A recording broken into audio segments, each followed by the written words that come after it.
What's up? What's up? What's up? It's your boy Domuto. We're back in another video today. We're watching Salad Saiyan. What if Hercule was the strongest? Part 3, and it's part 3, and yeah, what if Hercule was the strongest? Part 3. This is actually a good, interesting story, and I like it. So we're gonna get into it. Last time, we ended the Z section of the story, now heading into Super. A lot of things have changed already, but especially with Beerus looking for a certain new person as a rival, how is that going to change things? We'll be seeing all that and more in this part 3 of What If Mr. Satan Was Actually Strong. Beerus arrives to Earth, much earlier than normal, not long after the Buu Saga actually. So instead of that couple-year time skip, he's on Earth not even a year after the Buu Saga. And he's only got one thing on his mind. He's looking for the world champion, the strongest mortal in the universe, the person who will be his godly rival, Mr. Satan. This leads to him arriving at Mr. Satan's house amidst a press conference. And immediately Mr. Satan is pretty terrified, especially because all of the cameras are on. But he should have this in the bag. Another alien showing up to fight him, claiming to be some sort of god? That's no big deal. Beerus also notices a bunch of good food at this press conference too. He'll have to check that out later. It looks almost like a party of sorts. It's at Mr. Satan's mansion no less, so they're not skimping on any of the expenses for food. Most definitely. And Mr. Satan asks Beerus if they could talk for a bit. So they both launch up into the sky. Mr. Satan has no clue of what's going on. But Beerus says he's dead serious about everything. It makes sense that a mortal like him wouldn't know, but he is the god of destruction of this universe.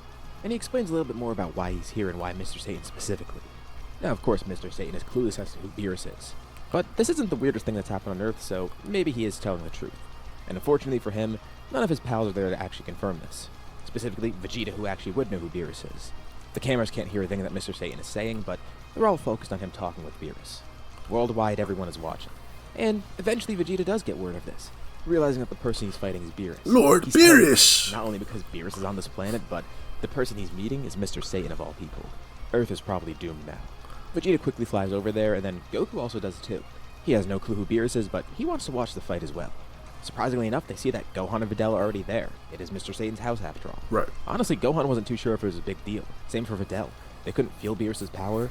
And Mr. Satan is powerful. Yeah, this guy can fly and he seems intimidating, but is his power really on par with Mr. Satan? And no, it isn't. It's actually way above him. Far more than they could ever imagine. Vegeta's just panicking right now. Watches as Beerus absolutely demolishes Mr. Satan. He is doing a good job, and surprisingly, he's not dead instantly.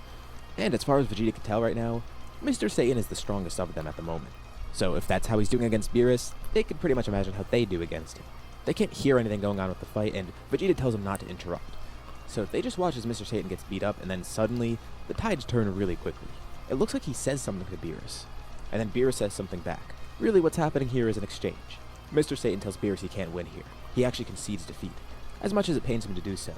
His head is a lot bigger here because he's actually as strong as he claims he is. So this is a pretty big blow for him. But he makes a deal with Beerus. He was interested in all that food down there, right? Well, he can get him as much as he wants. He can get him personal chefs and everything. He has more than enough money to spend on that. And Beerus actually does like the idea of it. All that Mr. Satan asks is that Beerus pretends to lose on camera. Which kind of angers Beerus, but the prospect of food does interest him. Okay, well, he has one more offer. Would Beerus do that? That's crazy. Mr. Satan clearly is really powerful. So how about this? Alongside the food, Mr. Satan's gonna have to come along with them. That blue guy over there, Whis, he'll train under him for a bit.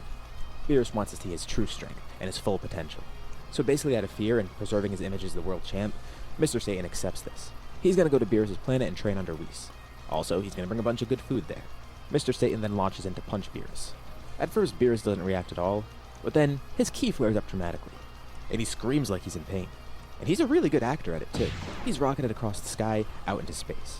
Mr. Satan is just kind of perplexed by this, and then he looks down at the cameras with a pretty shocked face. But quickly his face turned into one of determination.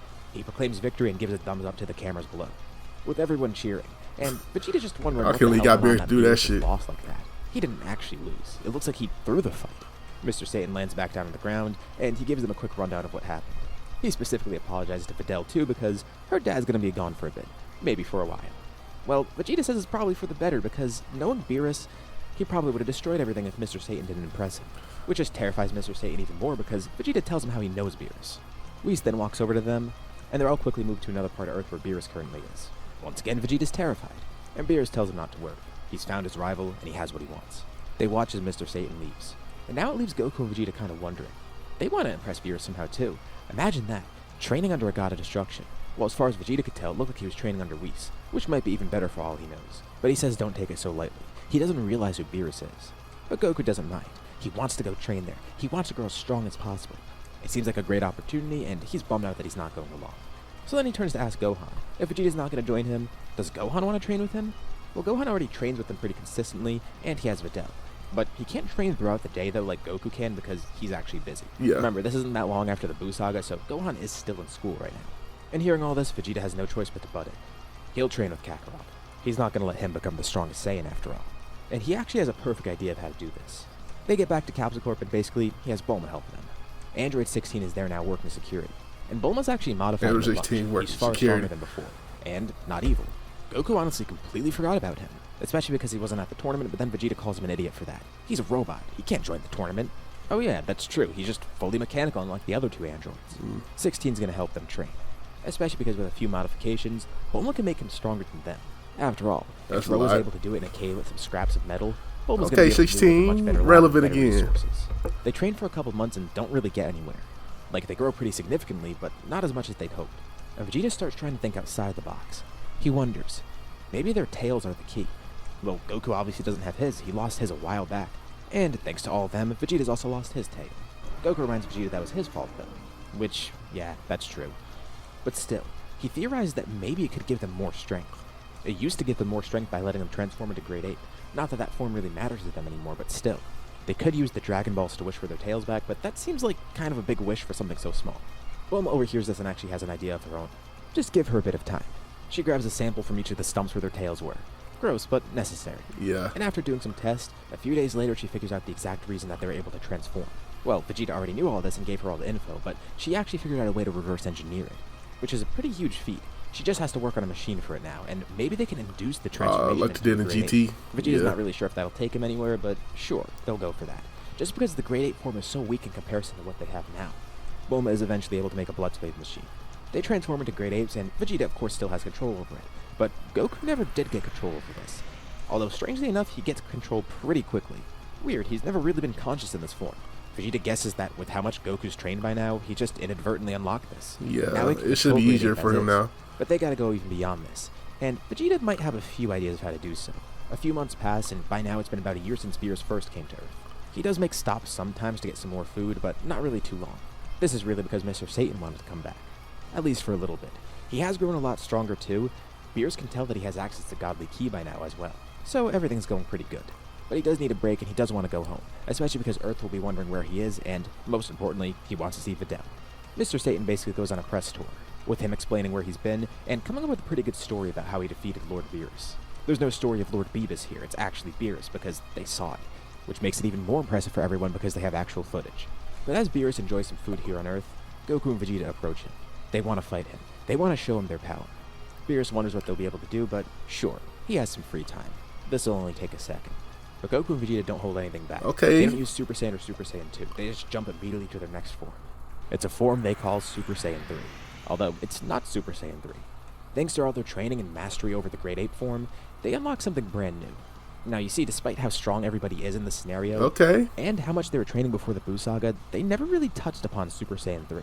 So, this is the form they call Super Saiyan 3. Although, clearly, it's actually Super Saiyan 4. The two Saiyans look dramatically different, and Beerus is actually a bit curious. They do fight Beerus, and they don't really do much against him because of how strong Beerus truly is, but he could tell that they're actually way stronger than Mr. Satan was, at least when he first fought Mr. Satan. Mr. Satan's far surpassed his strength then, so imagine these two Saiyans with Godly Ki. Alright, he's seen enough. Those forms are quite primitive too, and he wonders if that's going to lead to anything else. But more so, he's curious as to how Godly Ki will affect these Saiyans, especially with how powerful they are at the moment. So, you know what? Yeah, he'll take them. Especially because it might help Mr. Satan grow even further. Not only because he'll have training partners on the planet, but also a better social connection. Having some friends there might help. I like entice this him. idea, And son. of course, Mr. Satan is elated to hear this.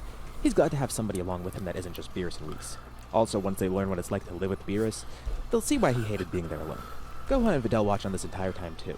They don't really need those flashy new forms. Not that Videl could get any new form anyways, but she wonders if Gohan would be able to unlock that same thing. And honestly, he's not really too sure. He is pretty powerful as is, and especially with him continuing his training, he's still growing. Plus, he wasn't even aware that they got that power. So, now with them gone, he'd have to wait for them to come back anyways. Although, surprisingly enough, Videl's actually the more proactive one here. Now with how long she's known Gohan by now, obviously she knows he's half alien, and knows about all the journeys he went on. And of course she knows that Gohan has insane potential and just grows pretty quickly in general. And then she remembers something. She remembers Gohan telling her about that thing on Namek. You know, the thing where he had his potential unlocked, or whatever it was. She asks him if he thinks he has more now that he can get unlocked. Well, Gohan's not really too sure how it works because first of all, it was a while ago, and second of all, he doesn't know what the ritual is like. And honestly, he doesn't know how they do it either. Plus, he feels better working for his power anyways. He doesn't have a reason to take a shortcut right now. He wonders what Piccolo would think if he tried to do that too. And despite him being way stronger than Piccolo, he'd rather not face Piccolo's wrath if he's disappointed. I probably shouldn't have said this though because Videl immediately launches off, going to where Piccolo is, with Gohan chasing after her. See, it's fine if Gohan doesn't want to do this, but she's curious. She kinda wants to do this for herself. After seeing how strong Mr. Satan is, and Goku and Vegeta for that matter, she needs to catch up. She is pretty powerful as is. She's the 5th strongest person on Earth. And now with those 3 gone, she's technically the strongest right behind Gohan. And once they get to Piccolo, she asks if Piccolo could unlock their potential. Wasn't he they like got Videl the strong former as god hell of on Earth or this something? motherfucker then. Like the Damn. guy that unlocked Gohan and Krillin's potential? And Gohan expects Piccolo to be mad, but he actually isn't. Oh, yeah, he completely forgot about that. Well, he can't unlock potential. She is right about him being the former Kami, but Dende probably wouldn't know more about that. Obviously, Videl does know about Dende by now. And you know, Piccolo's actually kind of curious too, so he goes up to look out with them. And Dende pretty much gives him the same answer. He doesn't know how to unlock potential yet, especially with how young he is. But he does have one idea. He can upgrade Shenron, and they could use the Dragon Balls and ask for that. Gohan's not really sure because this seems kind of like cheating, and do they really need the Dragon Balls for that? Like, what if they need it for an emergency instead of this wish? And Videl says it should be fine. After all, if there is an emergency, wouldn't it be better if they were stronger to handle it? Plus, Dende says it's not really cheating. It is their own potential after all. The Dragon Balls are basically just acting as a catalyst to help them. Gohan's still not too sure about this, and Piccolo isn't really either, but he's curious to see where this goes. So Dende upgrades Shenron. Oh, the action Thankfully, right it's only up gonna to take a few unlock their months for him to potential. recharge too, since they'll just be doing one wish. And before Gohan can say anything else, Videl summons Shenron, asking to unlock their latent potential. And he says that's a pretty easy wish, and inadvertently this drags Piccolo into the wish too. Shenron understands what Videl's intent is here, but consider it a little gift for Piccolo. The 3 of them all power up significantly. Now, they haven't changed much in appearance. Well, Piccolo kinda did because now his skin's kinda yellow. But Gohan and Videl look relatively similar to before, with the only exception is that they have a blinding white aura, and their hair and eyes are a bit more rigid. And Shenron says if that's all, he's gonna disappear, and he winks to Piccolo. Consider it a nice gift to the former Kami. Honestly, Piccolo didn't expect this either, but this is pretty awesome. Being this powerful. Piccolo might be the Gohan and strongest. Videl didn't get any extra though. Videl thinks it's awesome because it's exactly what she wanted, and Gohan thinks it's pretty cool too. He hasn't felt this much power in a while. Maybe that was a good idea, especially because, like Videl said, if there is an emergency, this will be really useful. And with that, we leave off here for now. Everybody's getting fucking stronger, huh? It must be cool to get that fucking strong, huh? Shout out to Hercules and everybody getting power-ups easy as fuck. Anyway, but yeah, it was a cool little chapter, man. Shout out to Shan. And glad my reaction. Be sure to like, comment, subscribe. Check out the last chapter right here. Check out another video right here. Make sure, and I'll catch you next time. Peace.